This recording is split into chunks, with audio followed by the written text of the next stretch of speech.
योगेशजी, वेगळा विदर्भ जर पाहिला तर आता आपण पाहिलं की वेगळा विदर्भ जर झाला तर किती फायदा होईल असं तुम्हाला वाटते? आणि ओव्हरऑल आता स्टेटमध्ये बीजेपी आहे, सेंट्रलमध्ये बीजेपी आहे. बीजेपीने म्हटलं होतं की आमची सरकार येईल तर आम्ही वेगळा विदर्भ देऊ. काय परिस्थिती वाटते ओव्हरऑल तुम्हाला आता? बिलकुल, आपलं भारतीय जनता पार्टीची सरकार केंद्रात आणि राज्यात दोन्ही ठिकाणी आहे आणि हे भारतीय जनता पार्टीच्या अजेंड्यातच होतं की वेगळा विदर्भ झालाच पाहिजे होता. पण खरोखरच वेगळ्या विदर्भाची खूप एक काळाची गरज आहे. कारण आजकाल आपण सगळेजण पाहतो की आपला सगळ्यात जास्त आपला मुख्यमंत्री इथले, सगळे काही इथले असल्या कारणाने सुद्धा बी आपल्या विदर्भाचा शेतकरी कुठेतरी कमी पडत आहे. आपला विदर्भ हा एक नैसर्गिकदृष्ट्या स्ट्रॉंग मानला जातो, आर्थिकदृष्ट्याही स्ट्रॉंग मानला जातो, पण सगळं स्ट्रेक असं पश्चिम महाराष्ट्र आणि मराठवाड्याच घेऊन जाते. नाही, ही काळाची गरज आहे की इथला खरोखरच झालाच पाहिजे आपल्याला. योगेशजी, किती फायदा होईल ग्रामीण जर पाहिलं तर ग्रामीणमध्ये ओव्हरऑल परिस्थिती म्हणजे ओव्हरऑल बेरोजगारी आपल्या सिटी झालं किंवा ग्रामीणमध्ये बेरोजगारीची खूप मोठी एक समस्या आहे, तर किती फायदा होईल ग्रामीणच्या लोकांना, किती फायदा होऊ शकतो याचा? बिलकुल, नक्कीच याचा फायदा ग्रामीणच्या लोकांना सगळ्यात जास्तच होणार आहे. कारण जेव्हा इथला वेगळा विदर्भ जेव्हा होईल, जेव्हा वेगवेगळ्या कंपन्या इथे इन्व्हेस्टमेंट करेल किंवा इथल्या जमिनी घेऊन तिथे मोठे मोठे प्रोजेक्ट उभे करेल. जसं एक छोटंसं राज्य म्हणून एक छत्तीसगड जेव्हा नवीन उदयात आलं तेव्हा लोक म्हणत होते का छोटंसं राज्य आहे, कसं होईल कसं होईल. आज पूर्ण इंडियात ते नंबर 1चं स्टेट औद्योगिकदृष्ट्या बनून गेलंय. तसं स्टेट म्हणून आपलं विदर्भही बनू शकतो. खरोखरच हे आपल्यासाठी एक काळाची गरज आहेच.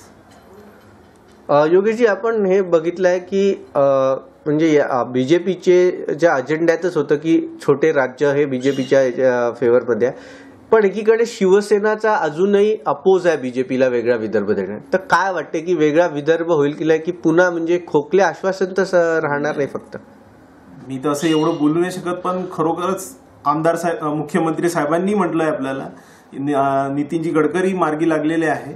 शिवसेना कुठेतरी त्यांची भूमिका निगेटिव्हली आहे विदर्भासाठी, पण त्यांना न डावलता येणाऱ्या काळात विदर्भ वेगळा होईलच असं मला तरी स्वतः वाटते.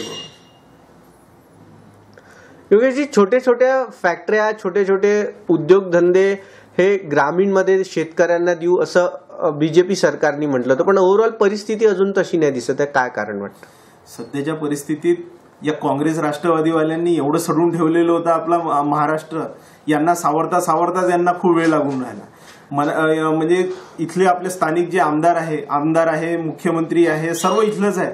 यांची मनाची परिस्थिती खूप चांगली आहे का यांनी काही केलं पाहिजे, पण परिस्थिती अशी आहे, आता तुम्ही स्वतःलाच माहिती आहे की यांच्यात म्हणजे आर्थिकदृष्ट्या कसा स्ट्रॉंग करण्याचा म्हणजे कमी करण्याचा प्रयत्न जसा या गव्हर्नमेंट या विपक्षवाल्यांचा चालू आहे, त्याच्यामुळे कुठेतरी मार पडत आहे असं वाटून राहिलं.